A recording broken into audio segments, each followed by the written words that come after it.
yang membatalkan puasa gitu misalkan ya. Bagaimana Ustadz, apakah dibekam membatalkan puasa, disuntik gitu ya? Apalagi hitut di dalam air gitu ya. Saya dulu masih ingat kentut di dalam air batal katanya. Nggak tahu dalilnya dari mana gitu ya. Terus apalagi ya? Ya, gosok gigi apakah gitu ya? Ya ini yang banyak pertanyaan ya. Itu nanti bisa dilihat di yang membatalkan puasa ya. Yang membatalkan puasa kan ada, sudah jelas ya. Jadi intinya yang tadi itu misalkan kumur-kumur gitu ya. Kumur-kumur atau misalkan suami istri bercumbu gitu ya. Itu sebenarnya tidak membatalkan puasa gitu. Cuma nanti statusnya makruh, takut kebablasan gitu, sehingga puasanya jadi batal. Jadi di dalam fikih intinya ada dua membatalkan puasa itu. Yang pertama adalah batal puasanya wajib qada, dan yang kedua adalah batal puasanya dia harus membayar kifarat. Ya, qada dan membayar kifarat. Ya, selain qada tapi dia juga membayar kifarat. Misalkan yang batal wajib membayar qada ada 9 ya. Pertama adalah makan minum dengan disengaja. Yang selanjutnya adalah yang ketiga adalah muntah dengan disengaja. Muntah disengaja ya, bukan muntah mabok dalam perjalanan gitu ya. Tapi ini muntah disengaja, dirojok-rojok gitu supaya muntah. Beda ya, muntah disengaja. Terus haid nifas. Terus al-istimna ini onani ya. Onani artinya mengeluarkan mani dengan disengaja ya. Itu membatalkan puasa. Atau memasukkan sesuatu dengan disengaja ya. Masukin apa gitu ya ke mulut gitu ya dengan disengaja. Misalkan masukin satu toples, dimasukin gitu garam gitu, dimasukin ke mulut kita dengan disengaja, yaitu batal gitu ya. Terus niat berbuka. Nah ini ya, karena niat ini menjadi rukun dalam puasa, niat berbuka. Aduh, saya tadi malam nggak sahur, kayaknya nggak kuat nih puasa hari ini. Itu nggak boleh seperti itu kalau saum wajib ya. Berarti itu ada niat berbuka. Biasanya ini sudah suka saya ingatkan ke anak-anak gitu. Tapi mau buka ya nanti siang gitu. Itu kan sudah niat ya, walaupun latihan ya. Karena anak-anak karena puasanya sedang latihan posisinya gitu, misalkan yang belum balik ya. Itu kalau dalam puasa wajib nggak bisa, nggak boleh gitu. Karena itu berarti masuk ke niat berbuka gitu. Niat berbuka, makanya rukun puasa itu kan diantaranya adalah niat, dan niatnya kalau wajib ya, dan niatnya harus jauh-jauh hari di malam atau sebelum fajar, maksimal sebelum fajar itu niat. Kalau saum wajib, maka ketika niat ingin berbuka maka batala saumahu, maka batal saumnya hari itu ketika dia ada niat untuk berbuka puasa. Maka hati-hati kaitannya dengan niat ini kalau puasa wajib ya. Puasa wajib itu puasa Ramadan diantaranya gitu ya. Kemudian makan dan minum sebelum waktunya, sebelum waktu maghrib. Jadi disangka sudah maghrib padahal belum. Nah ini, walaupun 1 menit, ya jumhur ulama mengatakan walaupun 1 menit sebelum maghrib kita sudah berbuka, maka batal saumnya hari itu. Maka sunahnya dalam berbuka itu kan agak diakhirkan sedikit gitu ya, sampai yakin bahwa itu sudah masuk maghrib. Ya lihat dulu jam, bener nggak? Jangan-jangan azannya azan aplikasi gitu ya, alarm tapi aplikasi. Habis asar atau sebelum asar tidur gitu, pas bangun itu di HP kita azan gitu, padahal belum maghrib. Nah itu Makanya sunahnya kalau maghrib itu kan agak diakhirkan sedikit, barang 2 menit atau 3 menit gitu ya, supaya betul-betul yakin bahwa sudah masuk maghrib. Kalau sahur kalau di Indonesia kan ada istilah imsak, itu juga supaya hati-hati. Sebelum subuh aktivitas sahur kita sudah selesai. Ini makanan masih di dalam, belum minum, belum apa-apa gitu. Padahal sudah masuk azan subuh. Itu udah nggak boleh. Ustaz, azannya belum selesai katanya. Kan ada yang seperti itu ya. Masih bisa makan, azannya belum selesai. Awal sholat itu apa? Selesai azan atau awal azan? Masuk waktu sholat. Awal azan, bukan selesai azan kan? Awal azan berarti itu sudah mulai kita berpuasa. Makanya ketika sahur itu kalau di Indonesia ada istilah imsak, walaupun di negara lain nggak ada, di negara Islam yang lain atau negara-negara Asia ya kayak Indonesia, Malaysia gitu. Negara-negara lain kan nggak ada istilah imsak. Ya, intinya ini ada kehati-hatian supaya aktivitas sahur kita sudah selesai sebelum azan subuh gitu, sudah selesai. Minum sudah, kurma sudah, suplemen, madu apa udah kita masuk semua gitu ya. Udah tenang gitu. Azan udah selesai. Nah, ini makan minum sebelum waktunya. Ini makanya harus hati-hati ya, diingatkan ke anak-anak gitu ya. Tunggu dulu gitu, jangan buru-buru buka. Yakin dulu sudah masuk azan maghrib baru gitu. Nah, yang kedua, batal wajib qada dan kifarat. Ini sebagaimana di hadis yang panjang ya, diceritakan tentang ada seorang sahabat mengadu kepada Rasulullah, kemudian mengatakan, wahai Rasulullah, saya celaka gitu. Hadisnya kan sangat panjang ini ya.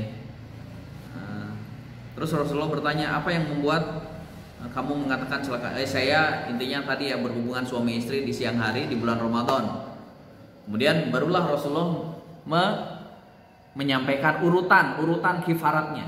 Jadi selain qada, membayar kifarat. Kifaratnya seperti apa? Yang pertama adalah membebaskan budak. Gitu ya. Membebaskan budak. Kemudian kata sahabat ini tidak mampu, kemudian yang kedua adalah saum 2 bulan berturut-turut. Terus kemudian sahabat ini berkata, bagaimana kalau nggak bisa saya 2 bulan saum 2 bulan berturut-turut gitu, baru berapa hari Ramadan sudah batal seperti ini? Mungkin pengantin gitu ya,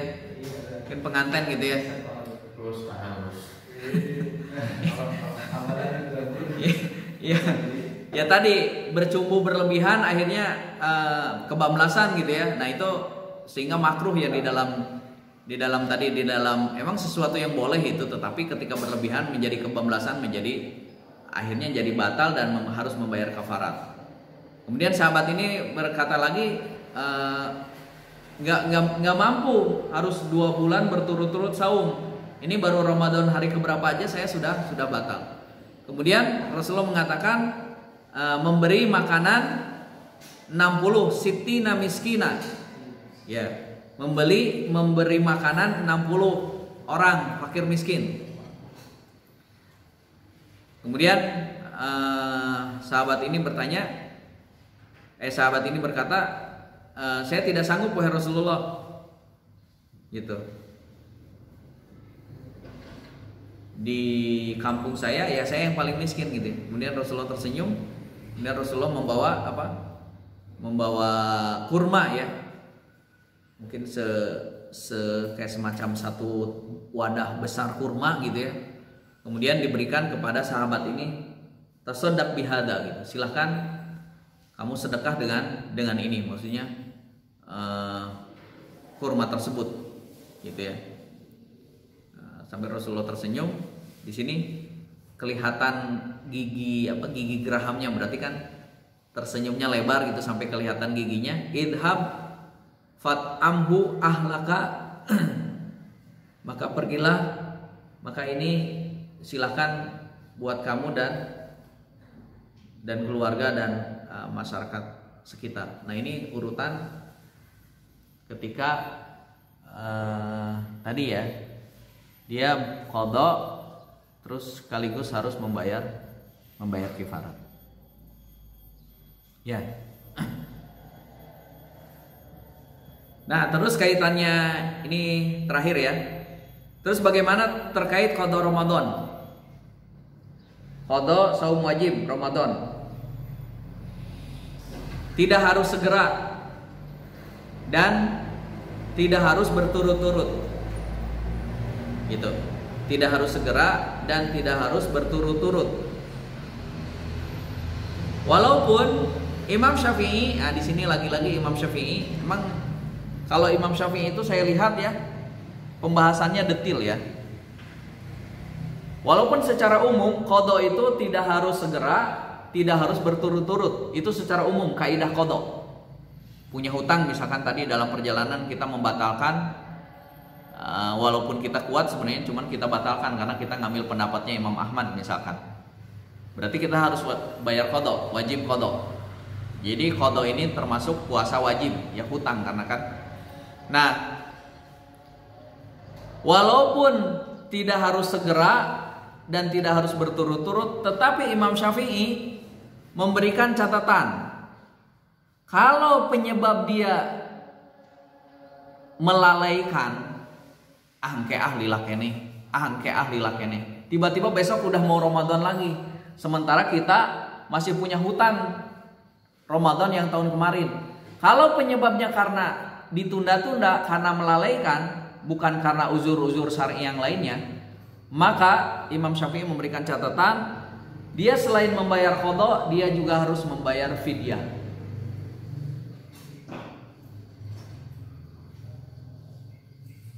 Ya, itu catatan Imam Syafi'i. Supaya apa? Supaya kita itu harus segera bayar hutang itu, intinya begitu.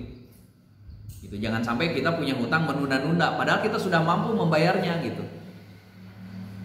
Jadi walaupun secara kaidah umum tidak harus segera, tidak harus berturut-turut, tetapi kalau penyebabnya adalah karena kelalaian kita menunda-nunda untuk membayar hutang tersebut, hutang qada tersebut, maka Imam Syafi'i menambahkan selain dia bayar qada, dia juga harus bayar fidyah.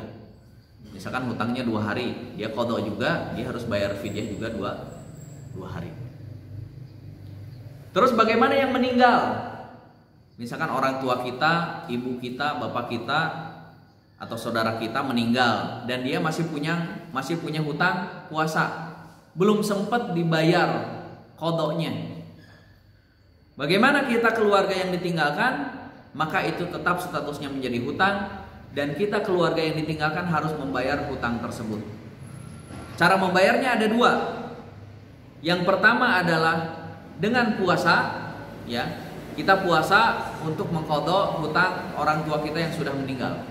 Atau cara yang kedua adalah dengan membayar fidyah. Kita bayarkan. Misalkan keluarga kita, orang tua kita yang sudah meninggal, berapa hutangnya? Oh ternyata 10 hari. Bayarkan kita oleh anaknya, oleh keluarganya, bayar 10 hari dengan bayar fidyah. Jadi cara bayarnya ada 2. Ada dengan cara kitanya saum, dengan saum kita saum, tapi niatnya untuk orang tua kita, untuk keluarga kita yang sudah meninggal karena punya hutang saum, atau dengan membayar fidyah.